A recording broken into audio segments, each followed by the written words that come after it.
Right. Yo, it's your boy Uncle Pre on another episode of the Unfiltered podcast. This week, I've been trying to reach out to this guy for a while to try and bring him through. We met on Clubhouse. We had conversations good times, good fun, good old days. But I definitely want to bring him through on the back end of, I kind of witnessed part of his story through his Instagram, through his content, and finally managed to get him down to the studio. Got in a good time. But yeah, big up my boy Nikhil. What are you saying, bro? Yeah, good. All good. Yeah? Yeah. Don't be nervous today, my man. Don't be nervous. I'm good. Bro, you've had a journey in yourself, so... Yeah. Let me give you a chance to introduce yourself to everyone. My name's Nikhil. Born and bred in Luton, and I'm a sports therapist, qualified, worked within sports teams, and then decided to set up my own practice. Swear. That's when did you set that up? So I set the business up just before COVID. So we're talking 4 months. Yeah. Before the first lockdown. All right. And then, so 4 months it was working, and then bang, nothing. I think it was closed for about 7-8 months. Yeah. And then decided I need my own unit. So, found my own place. Yeah. Set it all up, and officially opened that. Be 2 years in July.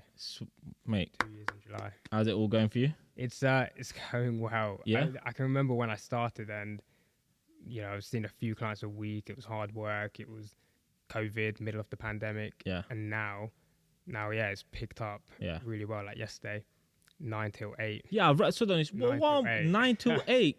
In your ends as well, people. Yeah. Damn. Okay. That's it. Yeah. Exactly. Okay. He's not even living from London right now. He's a bit on the outskirts still, but it's mad. Yeah. Mad. And like, give me a bit more backstory. Only reason why I want to touch base into that is, for me personally, I've realized the importance of sports therapy, sports massages, and really like assessing my body and like what's really going on. I gym a lot. Not as much as I possibly did. I used to do like 5-6 times a week, but now it's like 3 times a week. At the moment, I'm doing a bit of boxing, but I've had injuries. I'm pretty much like a walking injury at times. So it's like getting those check-ins and then just thinking that it's just going to fix me like that. No, it doesn't work like that. There's a little bit of rehab you got to go through, and I feel like there have been times where I have been struggling, where there's times where I can't walk. I can't lift my arm up. I'll go through the injuries, don't you worry, through this episode. But give us a little bit of backstory. I think for myself, I've always been active. I've always played sport. Probably a little bit different to most of my family. Yeah. I can't really sit still. So this is hard. But I should have brought you like a tennis ball. Something. But no, I've always done something. Whether it's football, swimming, cricket. I did karate for over 10 years. Swear. And then. Yeah, you almost think you're invincible, and then I dislocated my shoulder. Yeah. First day of university. My bad. Sorry. Right. Technical difficulties, it happens. Carry on. So, where was I? So you said karate for 10 years. Yeah, karate, and then... Dislocated the shoulder? Exactly, that's it. So, first day of university, 5 minutes into the hockey trials, and the shoulder's just popped. It's gone. Ouch. First year of uni was in a sling. So actually leading up to uni, I had no idea what I wanted to do, but I knew it was going to be something sports related. Yeah. Coming from an Asian background, I hear a lot of my friends and see a lot of my friends that are told this is the kind of industry you need to go down, whether it's medical based or finance based and things like that. So I was quite lucky. My parents gave me the chance to do what I enjoyed. That freedom to do. So what was it you studied? At uni or before? Yeah, at uni. At uni was sports therapy. Okay, it was sports therapy. But you still get a little bit of kind of looks where like, it's sports related, and who kind of goes into sports and stuff like that. I hear you. But no, it was good. And then so dislocated my shoulder. That was the first big injury I ever had. Yeah. Pretty much, tore out half of the tissue in the shoulder. Had surgery on that.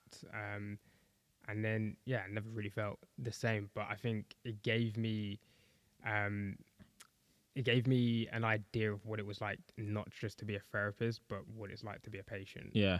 And mentally how challenging that is. So I like that. I can take that with me when I treat anyone. Yeah. And it's funny enough, actually, yesterday I had two people that had shoulder dislocations. Yeah. So I know exactly how they were feeling. You can empathize with them properly. Exactly. That's it. And I think I give that a little bit more when I treat the people I'm treating. Yeah. Whereas some people don't have that background. They've not had injuries. They don't know what it feels like mentally and physically. Yeah. So yeah, it's that. Got through uni, got back into playing hockey and all of that kind of stuff. So how long were you out for? I was out for the whole year. The dislocation was bad. First year? First year, yeah. I'm just going to intrude a little bit, but like, did you have like a partner at the time or? No. So basically your first year just, brother. We're going out on nights out and I'm literally there in the sling holding my arm like this, trying not to get knocked. And where did you go? Coventry. Did you ever go out in Birmingham every now and then? I've been out in Birmingham. Okay, fine. Because I went uni in Birmingham and it was a bit of a... It's it's a bit crazier out there than it is in Coventry. But it was hard. It was hard. I couldn't even get dressed. Like, what are you supposed to do with one arm? Especially on a course where it's all hands on. Yeah. Right? I was basically massaging with one hand when we were doing all the kind of massage stuff in the first year. Yeah. It looked like, everyone was laughing. It looked like you're stroking a cat or kind of DJing like that. It was difficult, but kind of got through that. Yeah. And then, finished the course and, the shoulder, does it really feel the same? Probably not. Yeah. Because I also had nerve damage with it. So, ooh. I don't know, you could probably tell the left arm gets a pump. The right arm is flat as. Check it in the camera. Is it getting that pump? That's the left arm. And look, it's just there's no triceps. There's barely a bicep. But the left arm will pump. The right arm. Are you right-handed? I am. Yeah. Oh, for so and I was saying yesterday to one of my clients, like brushing your teeth with your left hand when you've never done it before. Like, you're missing your face. Even writing. Yeah.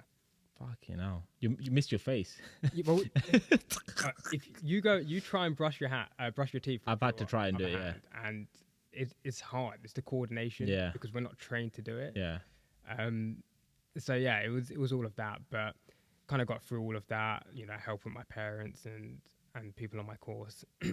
But yeah, that was that. And it really gave me an insight as to how hard it is and the ups and downs you go through rehab, because it's never linear. Yeah. It's never a straight line. You're always improving. You'll have days where you feel really good and then days where you feel really bad. Yeah. And then it's down to the therapist, like people like myself, to pick people up and motivate them and show them where all the good wins are, even if they're small wins, to keep people going. I hear you. So yeah, once I finished uni, I did my master's in strength and conditioning, and that gave me that little bit more just to get people stronger, because there's no point taking people back to where they were before they were injured. You need to make them stronger than that. Yeah. To stop that risk. Yeah, that rehabilitation to basically like really take effect. Yeah. Exactly. So that helped a lot with kind of building up, and it just gave me a little bit more to give to people. Oh, that's sick. And you're enjoying it right now? Yeah, it's good. Do you know what? It's a hard process. Yeah.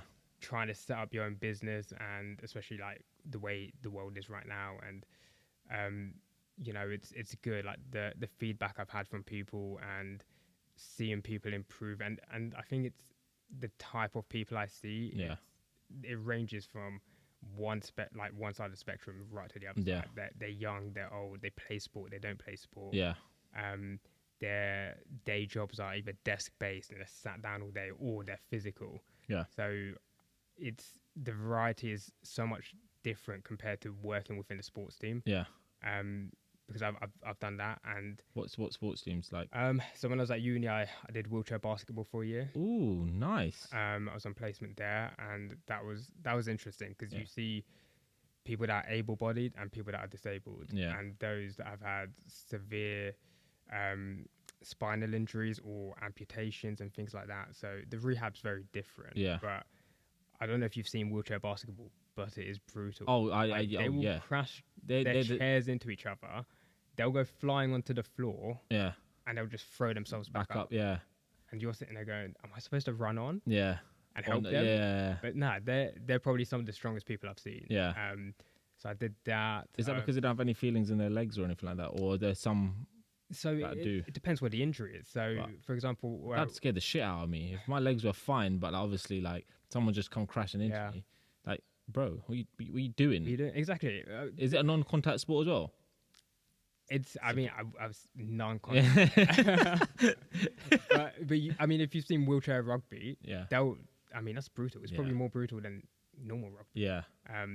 Rugby itself. So, yeah, it's difficult. When you're there, and especially when you're learning what you're supposed to be doing at the same time. When you're watching it as well. Exactly, you're watching it. It's scary. And I've like working in semi-pro football. It's the same because the wind will blow and they'll be on the floor, and you're like, they're rolling around. Is it serious? Yeah. Like, I remember one time I was working. It was like FA Youth Cup. I was covering a game, and players gone down.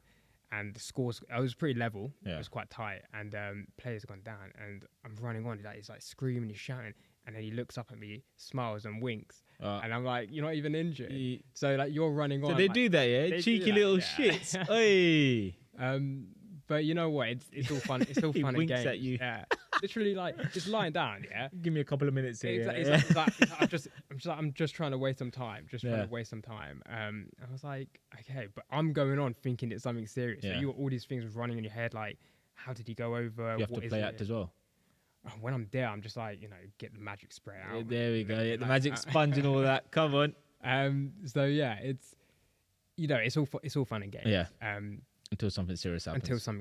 Yeah. And I've been fortunate. I think the worst I've had when I worked in sports was a rupture and some of the ligaments in the ankle. So didn't have to do any fractures or anything like that. So I've been pretty lucky. But I've seen some horrific stuff coming into clinic as well. And some interesting cases as well, especially recently. So it's it's so different working within sports teams. You're so close to the players and all of that, but it's the same thing day in, day out, pretty much. Yeah. Whereas working in the clinic, like, every day is different. Yeah. And you get to spend more time with people. You don't have the coaches shouting at you, like, I'm going to play this player, whether he's fit or not. They say that. Do you know what? I've been lucky where the semi-pro team I worked for, which is, have you heard of Biggleswade? No. So have you heard of this Spanish reporter, Guillem Balaguer? Yeah. So it's the club that he's chairman for. Oh, okay, sweet. Guillem. Shout out Guillem. And he's really good. And the managers and the coaching staff there are probably some of the best I've worked with at a semi-pro level. Is that UK based? It is UK based. Okay, so cool. It comes under Bedfordshire. All right, fine. Your ends. Exactly. So yeah, it's the coaches there I felt really respected by. Like they would say, you're the expert, you tell us. Yeah. Whereas I've seen other people at other clubs and it's like, well, they're playing, so you make sure they're fit to play. Yeah. And I suppose it comes down to the dependency on what they really require, right? Exactly. And to be fair, the coaches there were like UEFA Pro level coaches, so high level coaches who respect the team and the people around them and what they're bringing. So it's good, but there are cases like at that lower league level where it's not like that. It's people will play through injuries, and I've seen it in the clinic where semi-pro players have come in and they don't respect their bodies. Yeah, they think they are invincible. They think they're not going to get hurt. They'll do 2 weeks of rehab, back out playing again, injured again. Yeah, is that like? Okay, fine. I presume there's a lot of element within diet in there as well, in terms of what you're eating to have the best recovery as well, and also doing the rehabilitation work as well. Yeah, so like diet-wise, like obviously protein and carbs and that, getting your nutrients in, the vitamins, but that's just one part of it. The actual physical rehab, if they don't do what they're advised to do, then they're never going to heal. Yeah. I had someone in clinic the other day and the amount of hamstring strains they've had like 3 times a season. Yeah. Like we obviously something is going wrong, right? And we loaded them up yesterday doing loads and loads of we've just done hamstring strengthening session. Yeah. And he's like, I've never felt my hamstrings work like that before. And he's like, I always do quads because footballers just want to kick a ball home. Yeah. So it's all quad dominant. But as soon as that string goes, it's... Yeah, exactly. So, loading up through the muscles or finding the imbalances or biomechanically looking at the way people are moving, I think is important. Yeah. So, I think there's a lot to look at with the rehab. But I think it's interesting because it's like a puzzle. It's like working it out and where do you need to correct balance and things like that. And is it, someone might come in with knee pain. Is it their knee that's causing the pain, or is it coming from their ankle? This is mad. So I'm gonna run you through some of my injuries that I've had over the years, and you can just laugh or drop me your diagnosis. But I think as a kid, possibly we don't take it seriously, but when we're playing football and stuff like that, I probably rolled my ankle loads of times, depending on whatever surface I was playing, whether it was indoor, concrete, or AstroTurf. Like, I realized that the correct footwear makes such a big difference there. So that was one. I don't know how my ankles are right now, to be honest. They possibly are a bit flimsy at times. But I think one of the biggest problems I've had are I think at school from early, I used to be able to cross my legs, used to be quite flexible and be able to do this thing with my granddad once upon a time where we'd cross our legs and then lift ourselves up and calm, cool. And then all of a sudden, it just I can't cross my legs now. Like they come up my knees, and I've got I shouldn't say I've got a sports therapist, but at my gym they've got a company that works there, and so I've had a number of sessions with them, whether it's hip flexors, which I realize is what it is, or it's my cuffs, really really bad, and so I've got like bad posture at times. So I'm always trying to like bring it back out, and my hip flexors. But at uni, I will start with the back. Didn't realize everything's all connected, bro. Scares the shit out of me at times when I'm in the gym at times, because it's like I want to try and lift heavy to build a little bit more stronger, but I can't, because in the back of my mind, if something pops or something goes, I'm fucked. But I was playing football at uni. Finished, okay, cool. Didn't warm up or anything. It's just a kickabout, no one cares. Come back, shower up. As soon as I've put the towel around me, my whole back's just frozen. And I feel like, generally, what the fuck? I physically can't move. I managed to get my boxers on, get my trousers on and the jumper on, and my ex was with me at the time. She was in the room just studying, and I was like, yo, I can't move. This is scary. Panicking. Managed to go downstairs to her flat where the girls were, and I was like, yo, someone needs to like lie me down and give me a massage or something. I can't move. And it was like 3 days. I was just like, maybe it was like 2 days. That's an exaggeration. I was just stuck, but I felt like a shooting pain going down here. I think I'm having a stroke or something. What the fuck? And it turns out it was just like a bit of a pulled muscle, I think that's what they call it, or a twinge. And ever since then, I've been very, very cautious. So I was doing like a bit of yoga to try and stretch it out. But now it's a case of when I'm in the gym, didn't realize this. Benching like this is going to fuck you up. Tucking your elbows in and really pressing properly, holding it. Game changer. And obviously this all ego lifting back at uni did nothing for me. And so when these injuries started popping up, I think very recently, I think I tore my cuff. I've been out for like 12 weeks now. I've not been able to do any like press ups, push exercises. I'm slowly getting into it right now. But I was doing a bench press, fine, warmed up. The guy gave me resistance bands to like do some like cuff rotator exercises, all of this stuff. And I do it religiously before I go, whether it's like 5 minutes or 10 minutes, depending on how I'm feeling, how my day's going.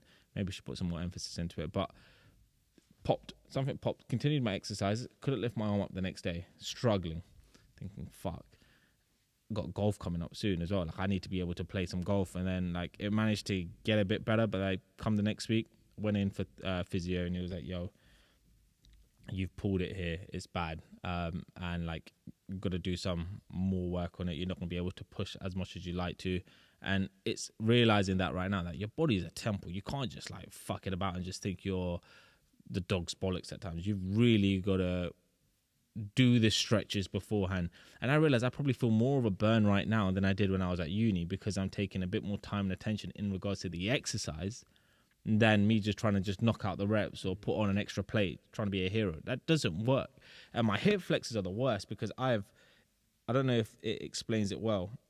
Playing football, I was in the park, maybe 14 years old, thinking I'm post goals, putting a ball down to my boys, and all of a sudden it just felt like my quad just ripped, literally, like it just sliced open.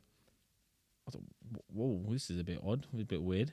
Tried to run on, couldn't do anything. I had to hobble back to my grand's house. I was out for 3 months, couldn't play football. What the fuck is going on here? Didn't think anything of it. And then since then, like if I try and leg press, I can't get my legs into my chest. If I try and squat, I can't really bend down. And they're like, bro, you really need to work on these hips. You've probably got one of the weakest hips I've seen in the gym. Like I can lift heavy, I can put 300 kilos on the machine and bring it down to extent and push it, but that's doing nothing. And my legs feel all right. But here, it can pop. And when it pops, it's terrible. What's your diagnosis? All right. Yeah, you know what? Like you said, it's all connected. Weak hip flexors for sure. You know, it's gonna pop. It's probably tight. Sometimes when things are weak, we get that feeling of tightness. Yeah. So stretching it is probably the wrong thing to do. It's realizing whether the muscle is shortened, Yeah, or whether it's lengthened. Yeah. Which makes a difference. Because if it's lengthened, it's like an elastic band. Yeah. It's already taut. It's already pulled apart, and then you're going to stretch it even further. Yeah. So actually, sometimes, and this is why seeking help or getting an assessment Yeah. done is key, because someone will tell you if the muscle's lengthened or shortened. If it's shortened, then it's generally just tight and you can stretch it out. Yeah. But if it's already stretched, then you want to strengthen that up and get the muscle working the right way. You just stretching it apart is just going to make it feel even more worse. Yeah. So it's probably a bit of that in your hip flexor. Yes, it's weak. You know, you've pulled it. As soon as you pull something, it's gone. The natural mechanism for the body is to tighten things up, but then you don't use it as much because you feel pain. Yeah. So then it becomes stiff, and then you move it less because when you try and move it, it hurts. So when I play football, like I think the standard is try and lace a ball, put your foot through it, right? I am so fearful at doing that because I've heard clicks and pops here. Yeah. And I did it, and so now I shoot outside of the foot or inside foot. Oh, Just tap it in. It's fine. We don't have to try and be a hero. But it's bad because if the ball's coming at you and you want to just pelt it, in my head I'm thinking I can't do that. Something's gonna go, and that's it. I'm done with. But you know, you're right. I'd never thought about that, whether or not it's lengthened or shortened. And I think the clicks. So everyone focuses on clicks or things that feel like they're clicking because it's abnormal. Yeah. Because they've never had it before. Yeah. So I would say if something clicks and there's no pain, you're probably okay. If there's pain associated with the click, then you might want to get that looked at. Yeah, I feel pain. I feel like it's like a ball sticking out or something. Yeah, so you know it could be because it's tight. It could be if it's higher up from the actual hip flexor and tendons flicking over something, or the tendons compromised. I think it's a bit of that. Like that. Whereas if something clicks and you can get it's something called like in the hip itself, you can get snapping hip syndrome where it's just a tendon flicking over the bone or another tendon. Or you know when people crack their back and stuff. Yeah, that's no, it wasn't a back crack. It was an actual, and I was like, pop. Yeah, and as soon as I was playing, put the ball back of the net, fine. Heard a pop. I was thinking, shit. Tried to run on it, and here's me like generally pressing on where I feel there's a gap, trying to run on it and hobble around because the rest of the balls were shit. I couldn't. I just stood in goal, and I couldn't dive, couldn't move around. Got home the next day, and I'm hobbling, and it's what's annoying is that now I'm in a place where I possibly can think of getting therapy and really getting a massage done. When I was younger and I had these kind of smaller injuries, did put a bit of DP, a bit of ice, and you think that's going to just do the job. But I wish I kind of was in this mindset or had access to some of these. Probably did, but and like things like the protocols and stuff are always adapting and changing. So like you mentioned ice. You know, we only say ice it. You get people coming in icing it for like a week or 2 weeks and stuff, but we will say ice it for the first 24 hours and that's it now. Yeah. Or don't even ice it at all now. It's changed. Yeah. So, you know, adding ice will alter the sensation and make the pain feel easier. Yeah. But physiologically delays the process of healing unless it's put on immediately after you've done it. Yeah. So yeah, it's knowing, and like for me, the biggest thing is educating people, because the more I can give to them, the better they'll treat their bodies. Yeah. Because I still get people come in and they don't understand how their body works or how their body moves or how it feels. You know, different types of pain. Everyone's pain is your own perception. You know, we don't know what someone else is feeling. And the way they describe it can be quite funny sometimes. Yeah. Because you can ask them, like, is it sharp? Is it achy? Is it burning?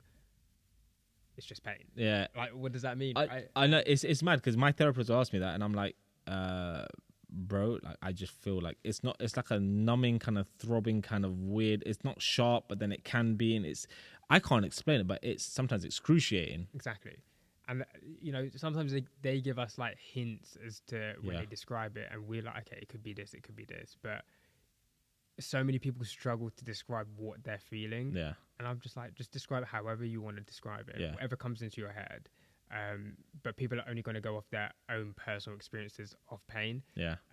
Like when kids come in, kids don't know. Like 1 minute it will be sharp, 1 minute it will be achy, next minute it won't even be painful. Yeah. So it's kind of putting the whole picture together. But I think, you know, if it's tight, you will feel discomfort, you will feel pain, and especially if it's weak, because you're overloading the muscle when it doesn't have the strength to tolerate what you're trying to get it to do. Yeah, if I try and squat, like I could easily, they'll even say to me like, "Bro, get low," and I'm like, "Fam, I wish I could, but I feel like something's gonna topple in here, which is gonna make me want to drop. I don't want to injure myself further."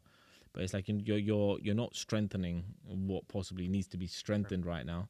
So jump back on the resistance bands, do a number of exercises, and you can feel the burn, which is good. But even when you're talking about hamstrings, like, and this, I don't know whether this is a myth, but when I was young, I used to play in the field for like 3-4 hours of football, running around like a headless chicken, no care in the world, and it was fine. The minute I started gymming and started training legs, the strings started like ringing a little bit, like the smallest little you could pull up and you'll feel it, and you're fucked.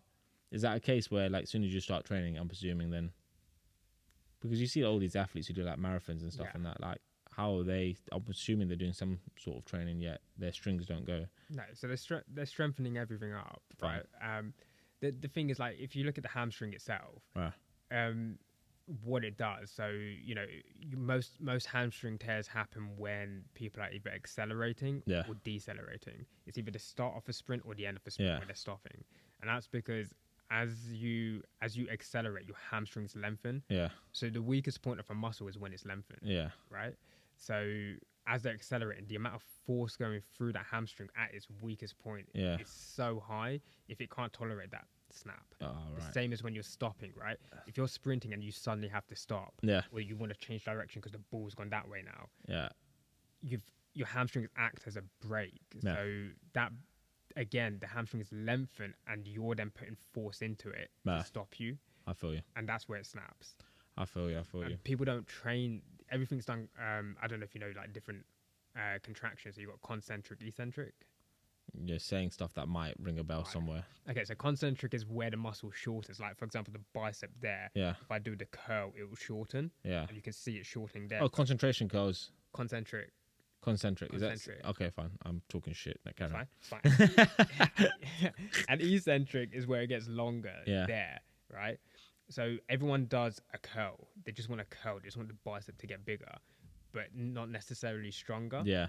If you want to make it stronger, you'll do the curl and then you'll come down slowly. Feel that burn, yeah. So you'll come up quick and then come down slowly. Yeah. The same thing with your hamstrings. You'll curl up quick and then go down slowly. Yeah. Or you'll do something where you're lengthening the muscle and adding load into it in a controlled environment. So Nordic curls and things like that. But people don't train the hamstrings because they don't feel they need to. Yeah, no, I feel like people on a leg day will, but it's what you just said right there. I've seen people just swing the weight. Yeah, it's the same for bicep curl. Like, you'll see where people are overloading because they'll be in the gym and they'll be like, the whole body will swing for the curl, but you're not loading the bicep then, really, are you? You just compensate through just to any means. The momentum just to get it up. Yeah, it's all that ego. Any means to get that heavy weight and say, oh yeah, I've done the rep, but have you actually done the rep? Probably not, because you've loaded for your back and everything just to get the dumbbell up or the weight up. So I feel you. Like you said, technique is important. Yeah. But it's loading up in the right way. Like, the load management has to be right. There's so many factors you can change to give somebody the gains they need. I'm gonna. It reminds me of when I was working with, K-Mac, right? K-Mac Fitness. Yeah. So when I was working with Kunal, he was telling me a lot of things about form, technique, and he even said, like, maybe sometimes your body composition doesn't necessarily, like, fit certain exercises. So don't try and ego lift and do what everyone else is doing. Like, if your body's not made for it, you'll possibly see more gains, if not better gains, by doing the exercises that are suited and tailored for you versus trying to be a hero and just do what they're doing because you feel like you see them with a pump, and that's your body's not going to work like that, unfortunately. So it's bearing that in mind. But I want to also spend some time talking about one part of your story, which I feel may or may not resonate with people who are actually going through it, but possibly have had people who go through it, or genuinely are going through something of a similar nature in regards to the scare and the fears that possibly did arise. And that was with your surgery you had, not your shoulder, but your heart surgery. Yeah. So so that all started after I graduated from my degree. Before I started my masters, and what happened? I was in the gym, buzzing. Finish uni, got a first. Was about to start my masters. Happy place. And training hard, and then came back one day from gym, and just felt my heart rate was like accelerated. Like you could feel it in your chest, just pounding. But not like a pounding like you've done exercise, almost like a little spasm. And then me being me, just thought, it's fine. Didn't think anything of it. Had lunch, took a shower, went to sleep, had a nap, woke up at like 5 p.m. and was like, that's not good. It's still going fast. And it was like round about 150 beats a minute at rest. That while you're just the last 5 hours. That's a bit right. I know what it feels like when I'm at 150 or 170 when I'm working. I'm like, so I presume, were you breathing fast as well, or no? So like the weird thing was blood pressure was normal, everything was normal. I was actually quite calm, but probably more intrigued in a weird way. And then was in hospital. They took me in straight away. Like the queue was ridiculous in A&E, as it always is. A lady felt my pulse, said, we've got to get you in. So did all the stuff. They managed to get the heart rate down. And then that was the first episode I ever had. And they were like, it's probably a one-off, probably won't happen again. Got referred to cardiology in case anyway. And then every 3 or 4 weeks, I had another episode. Wow. So that, it was basically an arrhythmia. The first one was called SVT, which is supraventricular tachycardia, which is just a fancy name for fast heart rate. But the more episodes I had, I don't know if you've heard of something called AF or atrial fibrillation. So it's where the heart is beating fast, but the rhythm's irregular. So I started going to that, and then something called an atrial flutter, where it basically just flutters. I got referred privately, and then I got seen in Harefield in London, which is a specialist heart and lung centre, and the arrhythmia specialist said, look, you're probably going to need surgery. So had the first surgery done in 2018. So this was probably before I met you. And I was lying on the table, awake, because they do it while you're awake. So basically feed catheters and wires up through your groin. So the only anesthetic I got was for my groin, feeding it up. And you can basically feel the wire going up through your blood vessel. You can feel it through here. When you say through your groin, you mean through your... Through the groin muscles. Oh, right, fine. Vessel, so they put they injected something in here, whatever it is.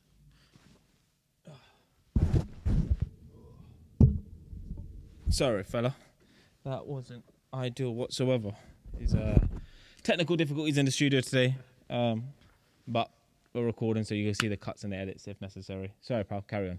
Yeah. So wires up through the groin. Probably the worst feeling I've ever had. Like, imagine you can feel something moving up your body into your heart whilst you're awake. And just... No anaesthetic or anything? Nah, just a local anaesthetic to put the wires in through the blood vessel. See, I cringe at stuff like that. Yeah, it's not nice. It makes me squirmish. And basically what they wanted to do was map the heart to find where the signal was coming from, and then burn away part of that kind of signal in cells. And it was supposed to be about an hour. I was lying there for about 4 hours whilst they were playing around with the heart. So have you ever had like a TENS machine put on you? Do you know what a TENS machine is? The one where they put the sticker on and then make your muscle contract. No. Okay, so it basically was that, but the wires were in my heart, and they would basically make it beat in a certain way. So it's like they're controlling the way your heart beats to try and basically agitate it in an episode. But nothing. So then they stuck this device in my chest, and again, cutting open the top part of, like, not into my heart, but just underneath the skin. And stuck this device in as a last resort to just monitor the heart rhythm. And then so I had that in, and then for about 1.5 years I had no episodes, even though they didn't actually treat the issue. And then it was 2021 where I just opened up the clinic. It's a new clinic I've got 2 months into opening up, and then I had this other episode, and my heart rate basically spiked again to 150 beats a minute in the first preseason session at hockey. Yeah. So I went to A&E, but this one felt the worst out of all the ones I've had. I don't know if it was because it was the one that I had, or the only one I've had since kind of COVID started. Yeah. But I was in A&E all alone. You know, dad wasn't allowed in, mum wasn't allowed in, and when they took me in, as they tried to bring the heart rate down from 150, it shot up to 300 beats a minute. What the and I could tell you, you know, I saw the fear in the doctor's eyes. Like, her eyes were like, yeah, something's going on, which isn't good. And I just said to her, I was like, I don't feel good. And head to toe, I felt like I was getting really heavy. I thought, this is it, I'm probably going. Because I saw it on the machine, and then I was like, am I going to black out? Like, I could feel myself going. And then it settled. And then they basically discharged me the next day after their heart rate stabilized, and then Harefield called and said, we need to get you in ASAP and operate. And that week was probably the worst week of my life. I think, you know, mentally, like, the anxiety was like unreal. I barely ate, and I eat all the time. So yeah, that was hard. And I think I got admitted on Saturday, but there were no doctors. So Saturday, Sunday, I was waiting for them to decide what they wanted to do. And then Monday, 10 doctors from 2 hospitals had like an hour conversation to decide what they wanted. And they came to the conclusion, like, they're going to operate. So the consultant comes in, spends an hour and a half talking to me, and said, we can do this for you, and we can do this tomorrow morning. And I was like, you want me to decide now with nobody here? And he's like, sleep on it. And I was like, okay. So obviously I phoned my parents, and then decided, would they were like, you know, you should do it, but it's your decision. I didn't sign the papers till about 30 seconds before they took me down to theatre, because I think as soon as I signed the papers, it's like, it's happening, and I didn't want it to happen because I knew how bad it felt the first time. This time they actually put me to sleep because the rhythms they were trying to basically burn away, or those pathways were a bit more significant than the ones they thought they were. Yeah. So yeah, it was hard. It was hard because I mentally already knew how it felt the first time after having the procedure. Yeah. And I didn't want to go through that again. Yeah.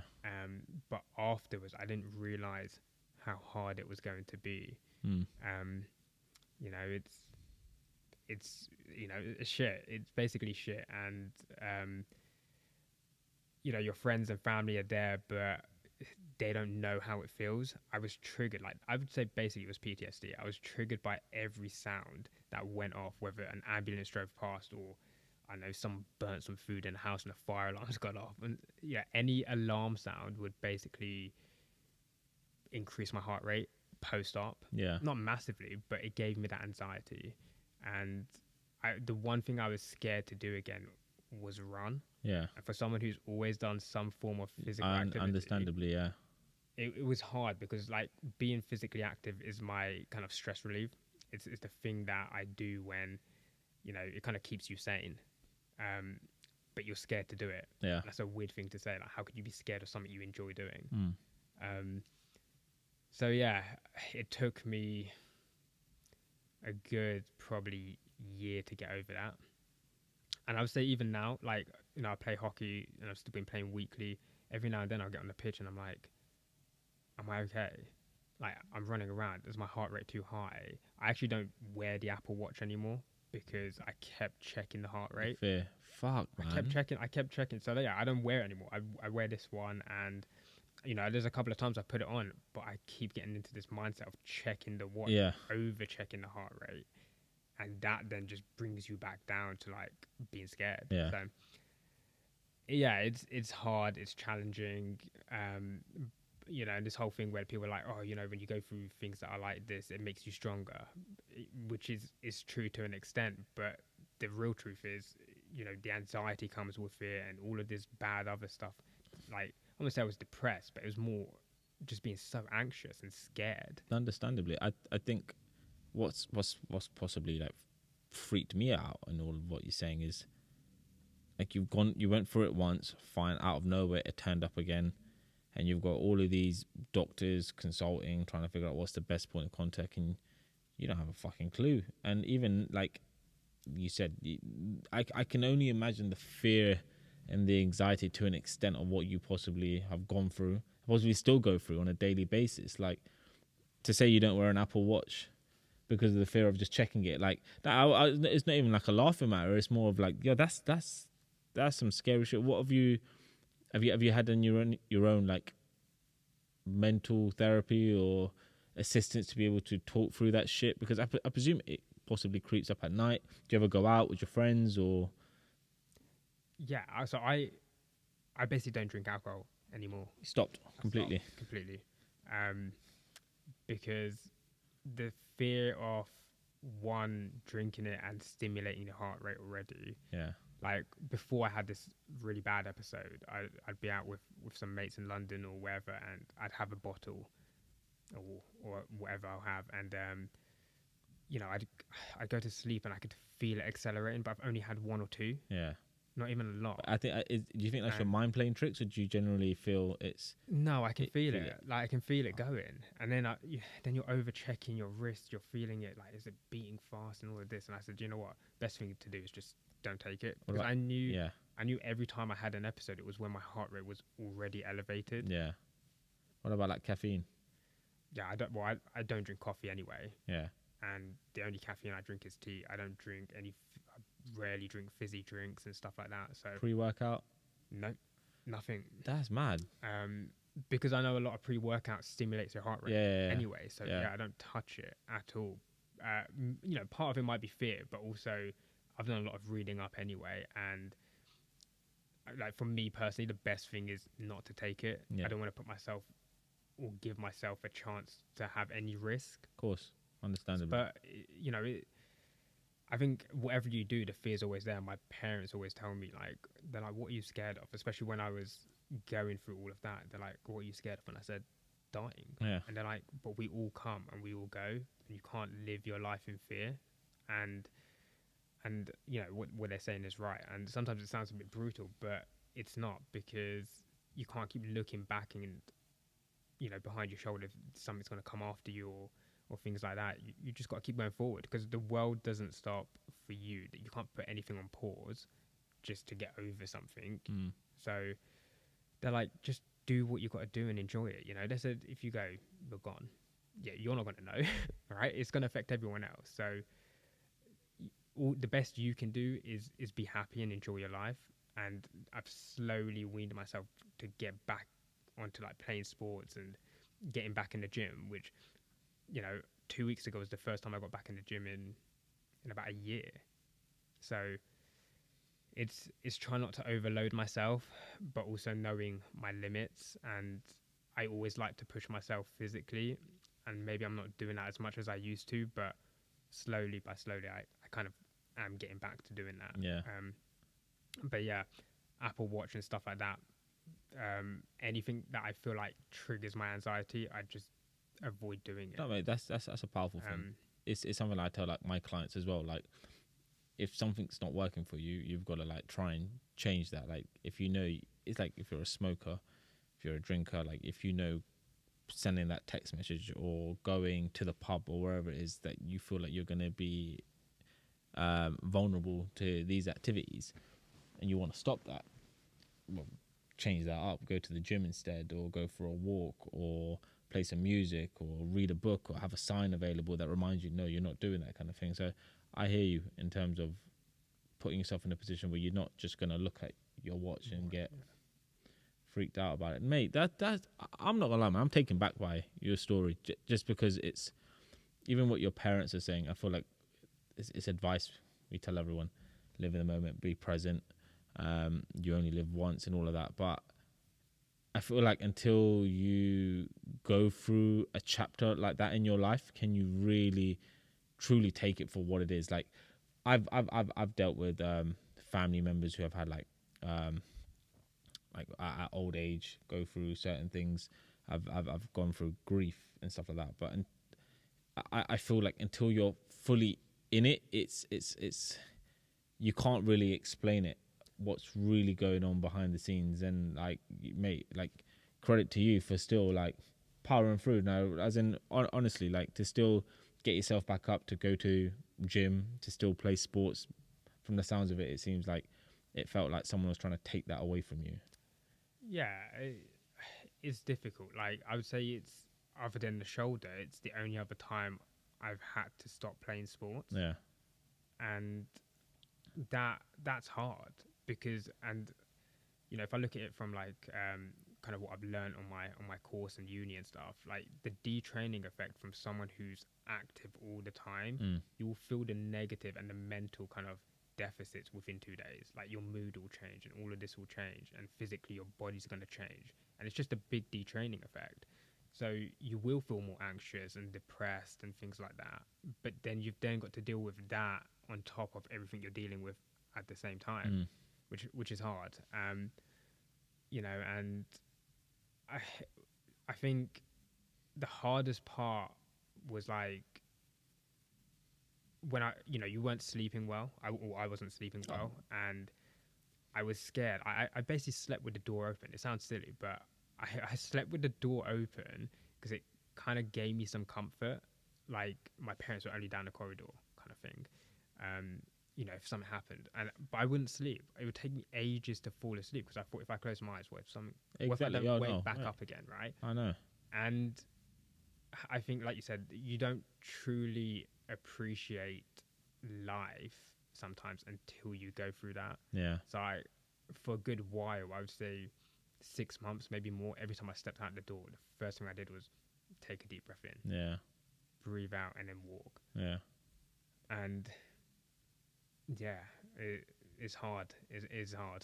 I know, mate. I can see it in your facial reactions. It's not like an easy thing to have gone through, and even to talk about it, like it's a challenge in itself. Where I get it, like what you're doing right now in terms of like sleeping. I know for me, first of all, this is gonna sound stupid to you, but like, I know if I've had a few drinks and stuff, the fear in my mind in regards to what happens if like if I'm really, really like waved and smashed and I can feel my head going all over the place. I hated that feeling at uni. I hate it to wake up the next morning thinking, what the fuck's going on, to have that massive headache, hangover.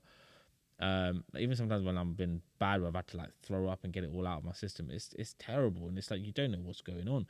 So I for one, like 100% get you. Like, I don't leave my door open, but I know every time I've gone out, whether it's one drink, whether it's a few drinks, whatever the session is, before I go to sleep, I'm putting down myself at least a pint or two of water, just purely based on the fact that I know when I wake up the next morning, I'm not dehydrated once.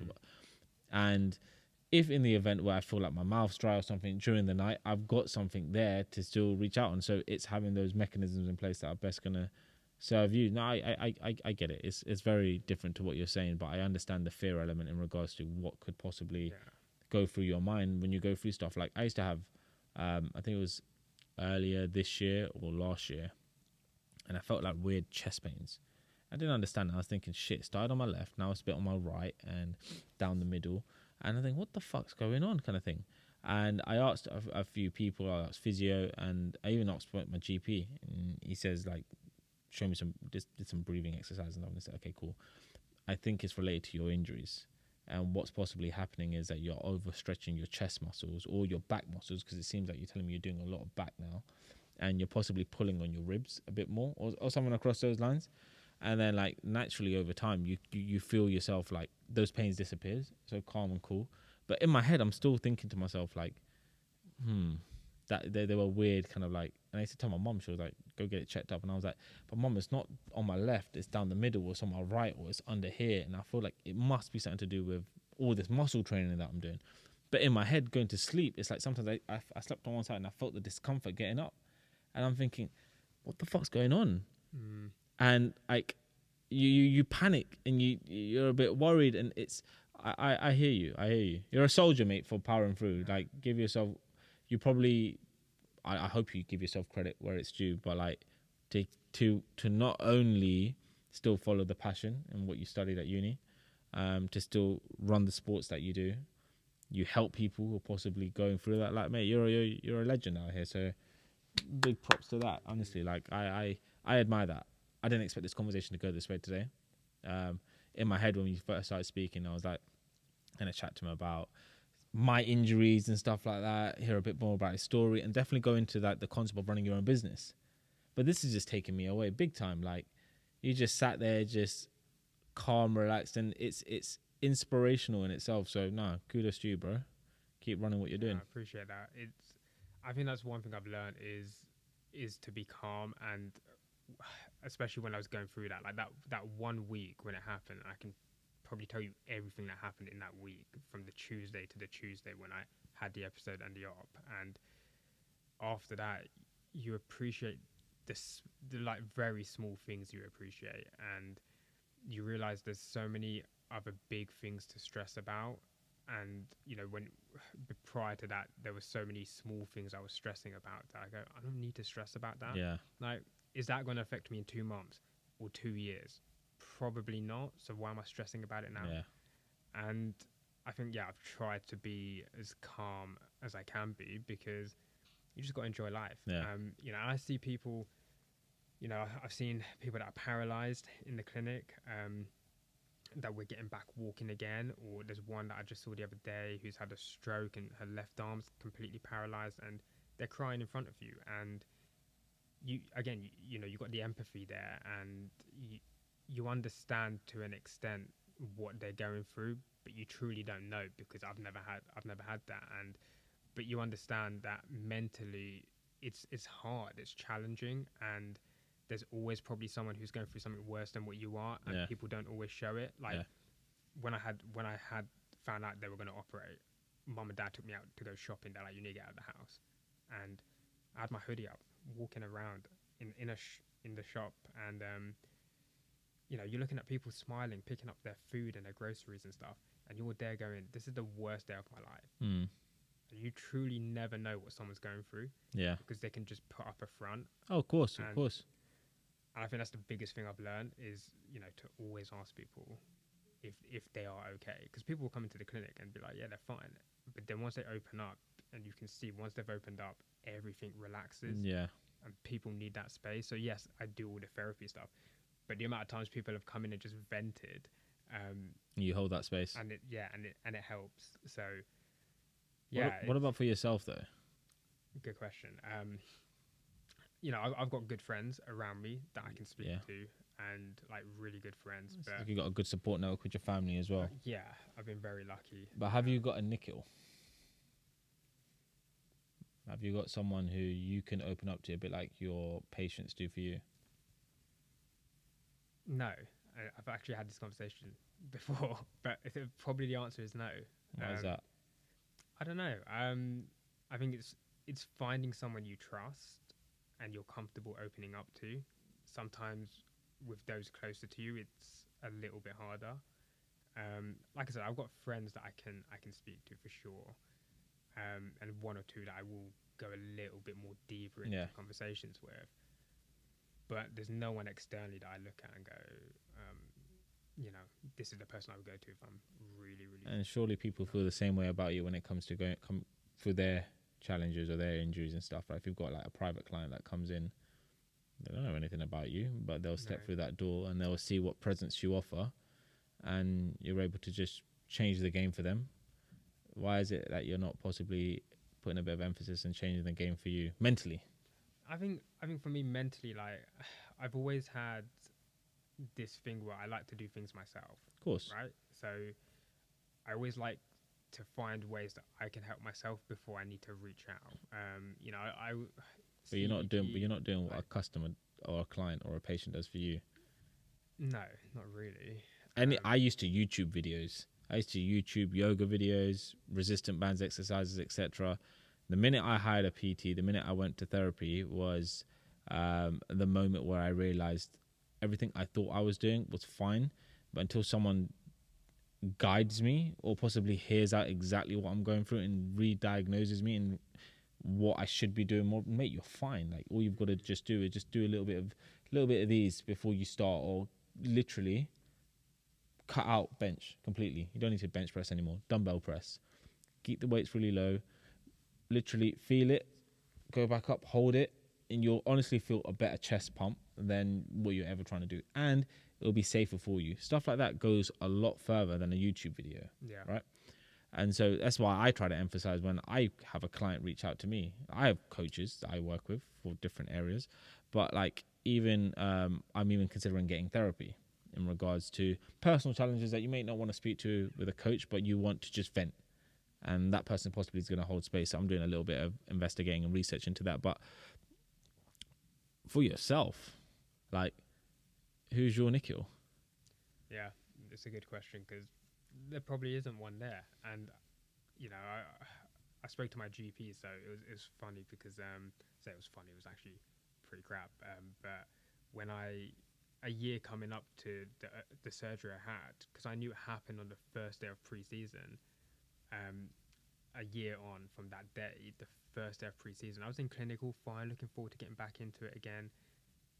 And then I started getting these like heavy beats in my chest, and I was like, that doesn't feel right. And then I overthought everything, the heart rate, the blood pressure, was checking over the readings, and I was like, that's abnormal. Yeah. That's abnormal. And it was the anxiety creeping back in. Of course.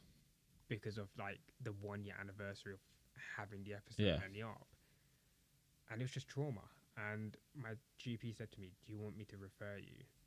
And I'm sat there, my mum's on the phone with me as well, and I'm like, I don't know. Mum's like, you should have just done it, because I said no. I said, give me a week or 2 weeks to see. Something worth considering. And it is. And it's not like I'm against it, but I thought if I can get over it myself, it's fine. But there are times where I sit there and go, maybe I should have just done it anyway. Or there's times I look at it and I could just go privately and speak to somebody more openly. I feel like what you just said right there, if I can get over it, calm, cool, I'll run it. And I feel like that's the mentality a lot of us have. But the art, and especially because you're in that field as well, the art in someone actually walking through your door, whether it's to actually get therapy or vent, whatever, you won't realize it, but you'll take it all on board. The feeling that person has when they walk back out, what they've been able to let off their chest, their fears, what you've been able to basically correct them. You're fine. This is what's going on. This is what's going to happen. This is going to be the outcome, but it's cool. We're going to get through this. It's just very interesting that, like, I know so many friends of mine who are great at advice, and I've got them there. But there are things that I feel someone, not necessarily a stranger, but someone who's going to hear me out differently and call me out differently, because my friends can be biased. My friends will understand that once I'm in a mood, they're going to leave me in that mood. Or if I'm open to hearing stuff, they're going to throw everything my way. Whereas someone completely out there, i.e. a therapist or a coach from my perspective, they call me out on my bullshit. They'll say to me, pretty what, like, you just said this isn't working, and now you're backtracking and you're doing this and that and that. Like, let's go all the way back. Hold on. No, don't talk. Stop. What's really going on? Don't avoid it. Tell me what's really scaring you right now. What's the fucking fear? And then it feels like an opportunity for me to just say everything I've been trying to avoid telling people. I get to just say it right now. This is what's going on. Financially, I'm scared.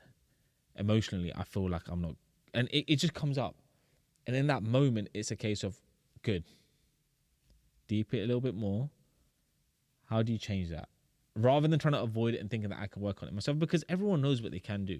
You know how to not feel fearful. You tell your clients how to not do that, right? But it's a case of, have you actually ever had someone call you out and say, Nick, you're doing the same thing over and over again. Every time you feel fearful, you back away, you go into your room, you sleep at night to a point where you can't sleep and then force yourself to sleep. That's not healthy. Long term, what's that going to do for you? Blah, blah, blah. If that was a client, what would you say to them? And in your head thinking, fuck, I'm not doing the things that I would advise other people. So why am I not doing that for myself? And it's a constant pattern I see happen with many of my clients, and even people who just drop me a DM who say, look, I just want to chat to you about this. Great. You've taken the first brave step right now and actually reaching out. I might not be the right person for you. Therapy might be the option. Or coaching right now isn't something you need right now. It's just having those open and honest conversations with your mum, your dad, whoever. But I congratulate you in doing that, because you are taking a step in a direction which is going to serve you long term. You're not going to realize it right now, but after this call, after this session, whether we work together or not, you're going to feel that weight taken off your shoulder, and you're going to feel that you can be a little bit more free and possibly fearless. You know, you won't walk into that date thinking, fuck, what they're going to think about me, X, Y, and Z. You're going to be you. You're going to walk away from that job interview not caring whether or not you got the job or not, but happy with the fact that you gave it your all. And no one can take that away from you. If they don't like you for that, then that's their problem, not yours. And it's in your perspective. Just hearing your story, I'm thinking, bro, man, I hope if not on the back of the end of this episode or in your own time, like you pick up that phone and you speak to that GP and say, how does it work? Not for myself, especially like it's more of a case of I feel like you deserve that in regards to what you do for other people. You personally deserve to have your fears listened to, not necessarily by your friends, because sometimes your friends can't really hold that energy, and your family will give you the advice, look, you shouldn't live in fear, but someone might empathize with you and really get where you're coming from and make you realize you're fearful of this thing, but it's because you wear the watch, hence why you're fearful. It's because it's why you're fearful. What could you do differently? Plant different seeds in your head and see what happens for you.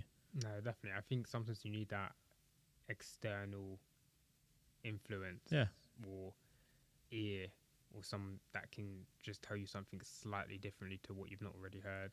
Like I haven't asked you today or not, but like normally what happens on the pod is that we maybe dive into like say relationships and stuff like that. But like your status right now, do you feel that your chapters in your past possibly play something in your mind a little bit?